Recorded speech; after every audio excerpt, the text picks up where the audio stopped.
They'll repeal the Affordable Care Act. They'll gut Social Security and Medicare. And they will ban abortion across this country, with or without Congress. Here's the thing. It's an agenda nobody asked for.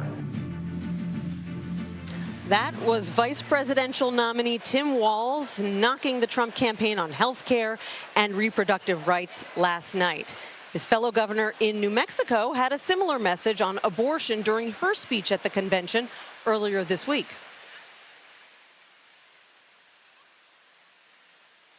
And New Mexico Governor Michelle Lujan Grisham joins us now. We heard a clip from your speech a couple of minutes ago.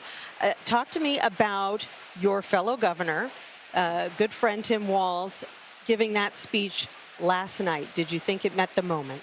Oh, I think it not only met the moment, it, as he is like to do, exceeded all expectations and introduced himself as the guy, right? The neighbor, the friend, the leader, the executive that we all know. And it was delightful and so valuable to have the rest of America see what I see every day. And, you know, his whole meals program for schools, New Mexico's done the same thing, and we're doing scratch cooking.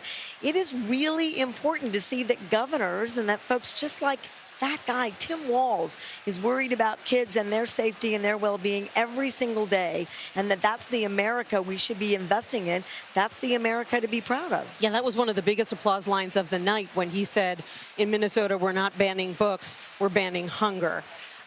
We were also talking a few minutes ago before we went on about that unscripted viral moment from Gus Walz, his son, who jumped up, applauded, had tears in his eyes, said, "That's my dad," when Governor Walz said how much he loves his family. And I'm wondering what that moment was like for you, standing there watching it, and also as someone who, like so many people, has a family member who has a learning disability. It renewed my faith in humanity to see the love right here in person at the convention, and to see the connection between Gwen and Tim and Gus and Hope. And that's the relationship we have, you know, with my family and my daughter. And I looked over at my daughter, who's dealing with some, you know, learning issues in her family. And she's got big tears in her eyes. And, of course, I grew up with a sister that I talked about in my speech who died at 21, who was also severely disabled. You know, those memories are deep. And I loved seeing Tim's relationship in that way, and I loved seeing the overwhelming love in this room and online. That moment, and online. It was incredible. And I've never met Gus. I've met Hope many times. Right. Did you see Hope too? She teared up too. Oh, and she did the heart It hands. was the unbelievable. This is an American family. These are the kinds of emotional connections that Americans need in this moment. And we got to see it genuinely play out organically last night. If you have kids who like you, you know you're doing something right. It is. Right? I get emotional thinking about what I saw and watching it over and over again, and it makes me in a good way. I feel good. So you are the governor of a border state. President Trump was at the border today. He said that Harris was the worst border czar in history. Obviously, that's not exactly accurate. He's the worst border czar in history. Not the border czar.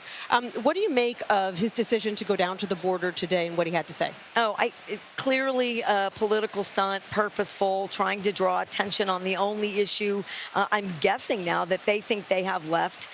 Interestingly enough, you know, he didn't go to the New Mexico side. Look, New Mexicans want border security. Americans want border security. I want border security. And there's been a number of chances that Trump has actually destroyed, not just this last one with a bipartisan deal in the Senate that would have passed in the House that the president would have signed. He's continued. He wants this issue, and he doesn't tell the truth. Border crossings at an all-time low, right? We need the border agents. We need to make sure that we deal with the immigration aspects for asylum. We need visas on the front end. But yes, I want border. Who doesn't want fair, meaningful border security. So spend the money to do it. He won't let Congress do that. Shame on those Republicans. Shame on the House. I'm still really pissed about that. They were really close. They were really close. And so this political stunt is to try to distract Americans from what he cannot distract them for. This moment is going to be, I predict, so meaningful for so many so many voters, that there's nothing he can do to diminish what's going to happen tonight. Obviously, tonight is the big night. It's Kamala Harris's big night. As a woman in power, I want to ask you about something that we've been witnessing this week, which is so many speakers talking about how Kamala Harris is filled with joy, that she is a joyous person.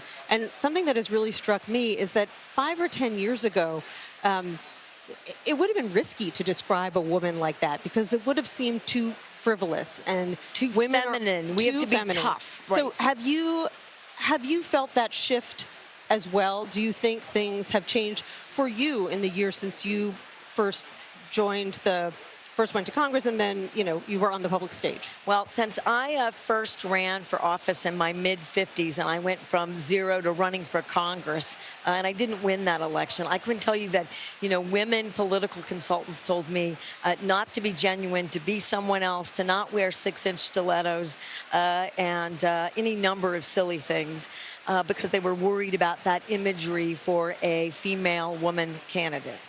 So that has been shifting. I think the women governors and so many women executives and leaders and so many women being elected to so many offices around the country have really shifted that.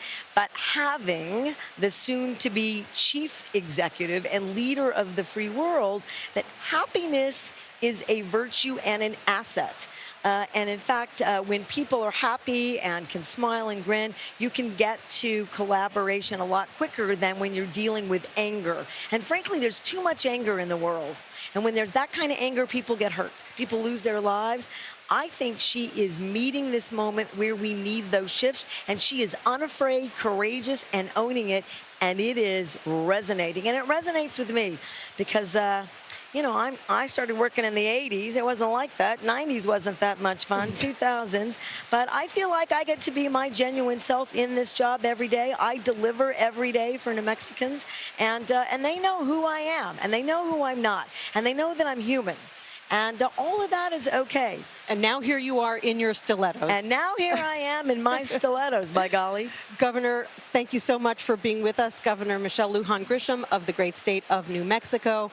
Great to talk to you this evening. This has been wonderful. Thank you for having me. You're welcome.